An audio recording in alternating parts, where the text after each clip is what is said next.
what was the reason behind it? Why you picked the home? How much did it cost, and all that stuff? How much is it? How much is the home? So the home it's a new build condo townhouse. It was $170,000 and some change when we closed on it.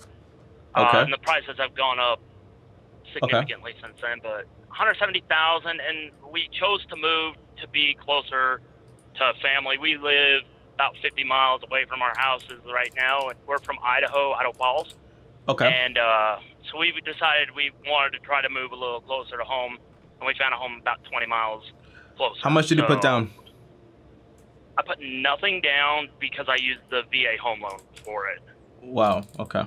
So and you got a 15-year or a 30-year? 30-year. Okay. So, and what's your interest rate? Interest rate, I believe, is 2.75. Okay, so at least you got a great rate. So math says your payments are somewhere like around $872 per month. Pretty close, yep. Okay. The principal and interest, they quoted me at like about $775-ish. Yeah. But that's just principal and interest. So. Then you have insurance, you have PMI, and you also have property taxes.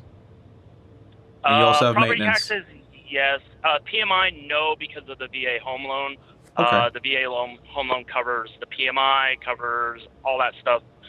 Do have homeowners insurance, however, and all that other stuff.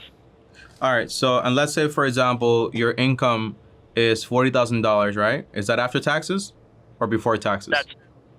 That's about after taxes. It's about $40,000. Okay. So divided by 12, that's around $3,333. Sounds good? Yep.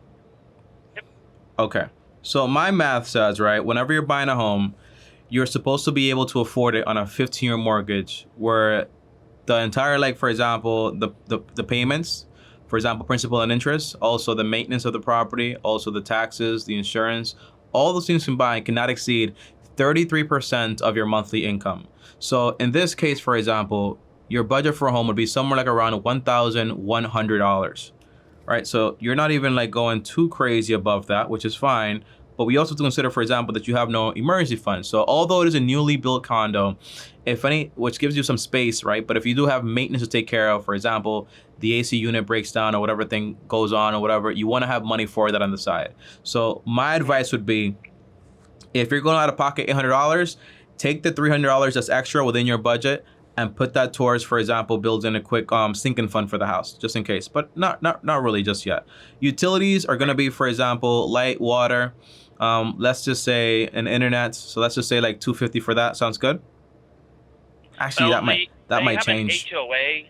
Yeah, they have an HOA, and it covers the water, garbage, and Wi-Fi, which I think is interesting. So it's a $100 HOA fee, and it covers all that per month. So we only have to worry about power in this case.